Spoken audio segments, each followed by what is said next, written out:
Olá pessoal, tudo bem? Aqui é a professora Bárbara. Estou gravando esta videoaula sobre máquinas elétricas 2, devido à suspensão das atividades presenciais na Faculdade Pitágoras de Belo Horizonte, na unidade Antônio Carlos, por causa do coronavírus. Como nós não sabemos ainda por quanto tempo iremos ter essa suspensão das atividades e para que não tenhamos maiores impactos no nosso semestre letivo, no nosso calendário, no nosso cronograma de aulas, essas videoaulas estão sendo gravadas. Estamos começando a unidade 2 do livro didático, que trata sobre controle de velocidade e torque em máquinas, e especificamente no item 2.1, na seção 2.1, a gente vai falar desse controle de velocidade e torque em máquinas de corrente contínua. Pessoal, qualquer dúvida que vocês tiverem sobre o conteúdo, sobre os exercícios, os exemplos, me mandem por e-mail, me mandem pelo AVA ou até mesmo nos comentários dos vídeos que eu estou colocando aí no YouTube, vocês podem me mandar também, tá certo? Bom, então vamos começar aqui falando um pouquinho sobre as máquinas de corrente contínua. Por muito tempo, essas máquinas elas foram utilizadas por elas terem uma facilidade no controle de velocidade. Então, uma das grandes vantagens das máquinas de corrente contínua era o fato da gente ter uma flexibilidade nesse controle de velocidade. Só que com o avanço da eletrônica de potência e também com o surgimento aí dos inversores de frequência, a gente passou até essa possibilidade de controlar a velocidade também em máquinas de corrente alternada. Então, aquilo que era uma grande vantagem da máquina CC, hoje em dia já não é assim tão vantajoso mais. Mesmo assim, a gente ainda tem algumas aplicações para as máquinas de corrente contínua, situações aí mais específicas, e a gente continua tendo uma facilidade, de certa maneira, no controle de velocidade nesse tipo de máquina, tá? Hoje a gente vai falar um pouquinho de como fazer esse controle de velocidade nessas máquinas.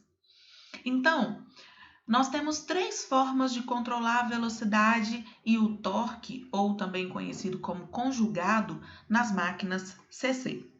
Então, quais são esses controles? A gente pode controlar a velocidade por meio do fluxo de campo ou corrente de campo, porque se a gente controla a corrente de campo, automaticamente a gente vai estar, de certa maneira, também controlando o fluxo de campo. E com isso a gente pode sim alterar a velocidade da máquina e o torque. A gente pode também fazer o controle de velocidade por meio de uma resistência associada ao circuito de armadura, uma resistência externa, ok? Então, a gente alterando o valor da resistência externa, que vai ser ligada em série com a resistência de armadura, a gente consegue também fazer um controle de velocidade e torque. E por fim, a gente tem o controle por meio da tensão aplicada ao circuito de armadura. Então, se eu altero o valor da tensão aplicada a esse circuito, eu altero também a velocidade. Então, só para a gente relembrar, considerando aqui um motor com uma excitação independente, a gente tem esse circuito aqui equivalente e esta fórmula para a tensão de armadura na máquina. Mas antes, eu gostaria só de relembrar algumas questões aqui da máquina de corrente contínua que são importantes para o nosso entendimento. Primeiro, o que seria essa excitação independente?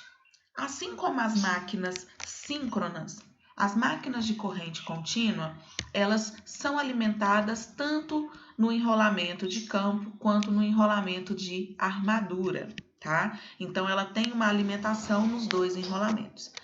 Normalmente, quando se tem alimentação nos dois enrolamentos, a gente passa a falar de excitação.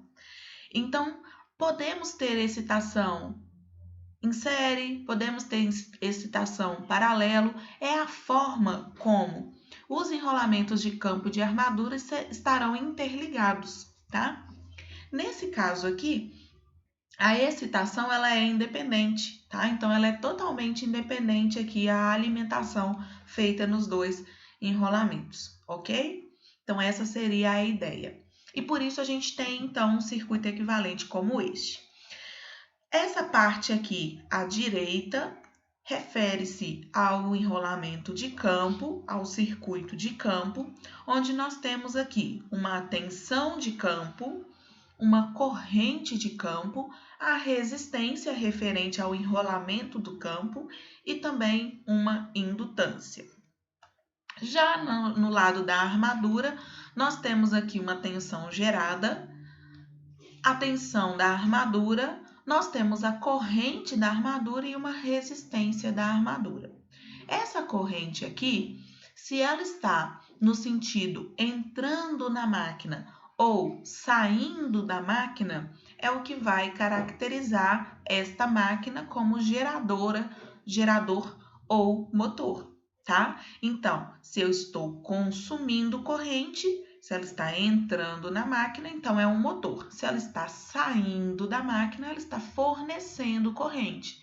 Então, aí nós teremos um gerador, certo? Então, aqui estamos falando de um motor. Analisando somente a armadura, nós podemos falar que a tensão da armadura é a tensão gerada na armadura mais a queda de tensão que temos aqui nessa resistência, que pode ser calculada como sendo a resistência da armadura vezes a corrente. Então, a lei de Ohm, nós chegamos aqui ao valor, então, da tensão, da queda de tensão na resistência da armadura, certo? Se quisermos calcular ao invés de tensão da armadura, se quisermos obter aí as potências, a gente pode simplesmente pegar a fórmula anterior e multiplicar pela corrente. Então, eu multiplico VA pelo IA, eu multiplico o EA por IA e multiplico também a queda de tensão que tínhamos aqui por IA. E aí chegamos a esta fórmula que nos trata, então, de qual é a equação geral para as potências no enrolamento da armadura. Nós podemos ainda entender que a potência VA vezes IA é a potência que está sendo aplicada ao motor. Então, é aquela potência de alimentação ali aplicada diretamente ao motor. EA vezes IA é uma potência eletromagnética, porque estamos falando aqui dessa tensão gerada, ou também conhecida como tensão induzida. E a parcela aqui referente a RA vezes IA ao quadrado consiste naquelas perdas que nós temos na resistência de armadura, que não deixa de ser uma potência. A gente perde potência, certo? A partir daqui, a gente pode também trazer outras informações, como o torque da máquina. Nós vimos nas aulas, até mesmo em máquinas 1, que o torque em uma máquina de corrente contínua, ela pode ser escrita da seguinte maneira: o torque, ela é o Ka, que na verdade é uma constante na máquina, é uma constante de acordo com as suas características construtivas, certo? Temos aqui o fluxo e a corrente IA, certo? Assim como a nossa tensão gerada na armadura ou tensão induzida na armadura, ela também pode ser calculada como sendo a constante da máquina referente a aspectos construtivos, o fluxo e aqui vezes a velocidade de rotação da máquina, ou velocidade, podemos dizer assim, essa velocidade aqui mecânica, tá? Não uma velocidade síncrona, mas uma velocidade mecânica. Se juntarmos, então, essas fórmulas, trabalharmos com essas fórmulas, a gente chega a uma equação que relaciona tanto o torque quanto a velocidade, que é o que a gente está querendo controlar nessa neste caso, nessa parte desse estudo, a gente está querendo, então, fazer o controle de torque e de velocidade. Então, temos aqui uma equação que relaciona esses dois itens. Observamos aqui ainda o seguinte, olha, o que interfere na velocidade? O que interfere na velocidade é a tensão da armadura. Essa constante, ela caracteriza aspectos construtivos, então eu não posso alterar, como o próprio nome já diz, é uma constante. Aqui nós temos o fluxo e aqui nós temos a resistência da armadura. São então esses três métodos que nós temos para controlar velocidade e torque da máquina. Se eu altero a tensão da armadura, eu altero também velocidade e torque. Se eu altero o fluxo da máquina, e o fluxo eu consigo alterar através da corrente, eu também altero velocidade e torque na máquina. Se eu altero a resistência da armadura, é claro que a gente não consegue alterar diretamente, porque essa resistência ela tem uma característica construtiva, mas eu consigo inserir resistência em série, que vai alterar esse parâmetro aqui de resistência da armadura, então eu também consigo alterar o torque e a velocidade da máquina, certo? Então, essa fórmula aqui é o que nos determina os três parâmetros que podemos alterar em uma máquina para controlar velocidade e torque.